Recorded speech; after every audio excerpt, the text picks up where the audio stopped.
that our time initially, when the whole thing was opening up, was there were no charts, there were no maps.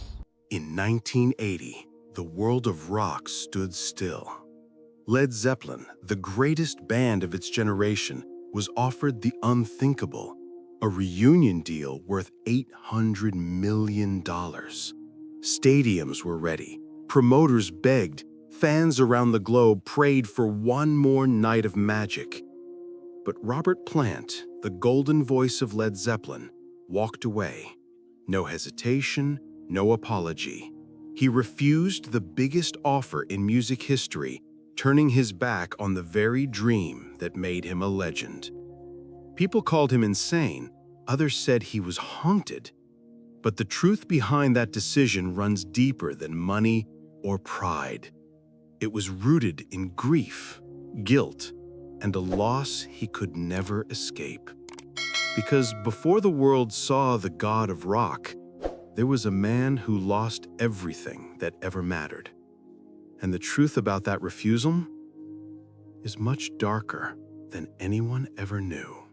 Robert Anthony Plant was born on August 20th, 1948, in the small town of West Bromwich, England, a working-class community wrapped in post-war grayness.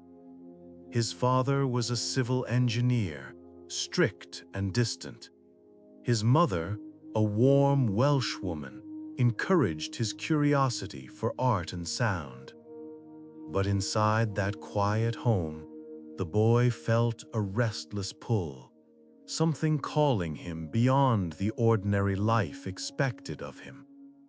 By age 10, Robert was already obsessed with the voices of Elvis Presley, Muddy Waters, and Howlin' Wolf. He spent hours imitating their growls in front of the mirror, his tiny bedroom walls vibrating with dreams of America, a place where the blues lived and breathed. While his schoolmates played cricket, Robert sneaked off to dusty record shops, hunting for rare blues vinyls. He wasn't popular, he wasn't athletic, but when he sang, people listened. There was power, a raw, trembling energy that made even adults turn and stare. His teachers said it was just a phase. His father wanted him to get a real job. But Robert's heart was already sold to the sound of rebellion. In his teenage years, he left school and began performing in small Midlands clubs. No money, no fame, just smoky rooms filled with broken amps and borrowed guitars. He sang barefoot, hair wild, voice shaking the rafters.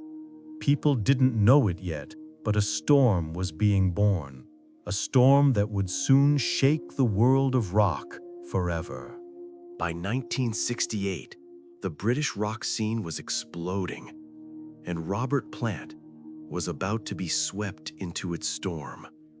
He was singing with small blues bands around Birmingham when a quiet, mysterious guitarist named Jimmy Page came to watch him perform. Page was searching for a new voice, someone powerful enough to lead his new band after the Yardbirds collapsed. When he heard Plant sing "Somebody to Love," he didn't just hear a voice, he heard a weapon.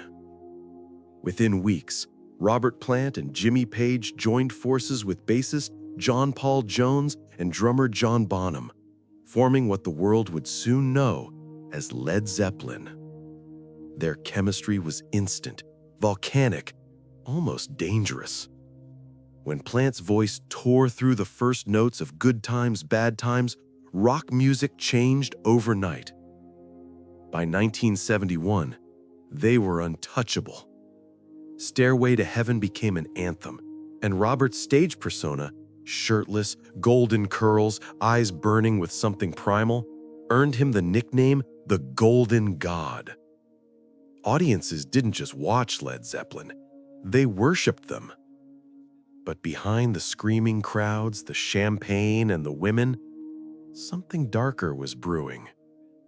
Fame came with a cost: relentless touring, sleepless nights, and a growing sense that the dream was too big to control. Robert adored the music, but fame was a monster that never stopped feeding.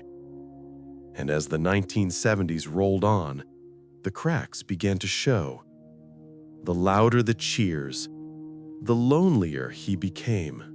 At the height of Led Zeppelin's power, Robert Plant should have been untouchable, but the universe had other plans. In 1975, while the band was touring in Greece, tragedy struck. Plant and his wife Maureen were in a horrific car accident. He shattered his ankle and elbow. Doctors weren't sure if he would ever walk normally again. While Robert lay in a hospital bed, immobilized, he began to see what fame had stolen from him: peace, family, and freedom. But fate wasn't done testing him. Just 2 years later, in 1977, while the band was touring in America, Robert received a phone call that shattered his soul. His beloved 5-year-old son, Karak, had died suddenly from a stomach virus. Plant collapsed in grief. The man who once commanded stadiums was reduced to silence. Friends said his eyes were empty. He couldn't sing, he couldn't speak, and he vowed he'd never tour again. Still, the machine of Led Zeppelin demanded more. By 1979, the band returned for the Knebworth shows, but Robert's heart was elsewhere. He performed like a ghost, haunted, detached, forcing himself to survive each song. Then, in 1980, another devastating blow. John Bonham, his brother in music and closest friend, died after a night of heavy drinking. Robert Plant was destroyed. Led Zeppelin was over. So when the $800 million reunion offer came just a few years later, Robert didn't even think twice. He refused. Because money could never buy back the people he'd lost. After Bonham's death, the dream was gone. Led Zeppelin, the band that had ruled the world, ended in a single devastating announcement. For Robert Plant, it wasn't just the end of a band, it was the end of an era, of brotherhood, of a life he'd built from nothing. The world begged him to continue, to bring Zeppelin back, but every note, every echo of his own voice reminded him of those he'd lost: his son Karak, his best friend Bonham, and the version of himself that once believed music could conquer pain. He tried to start over. He released solo albums, Pictures at 11, The Principle of Moments, and though critics praised them, he felt nothing. Money poured in, offers multiplied, and yet he kept his distance from the fame machine. Then came the infamous reunion offer, $800 million for one final tour. Jimmy Page was ready. Promoters waited. Fans worldwide hoped. But Robert said no. Quietly, calmly, without regret. Because to him, Led Zeppelin belonged to the past, to a time frozen in loss. To bring it back would be to disturb ghosts that still haunted him. He once said, "You can't go back to who you were, not after everything dies around you." And so the man who once sang to millions now sang to no one. Not out of pride, but out of pain. Today, at 76 years old, Robert Plant lives far from the chaos that once defined him. He resides quietly in Shatterford, Worcestershire, surrounded by gardens, his dogs, and a lifetime of memories too heavy to share. There's no luxury mansion, no obsession with fame, just a man who once ruled the world and now finds peace in silence.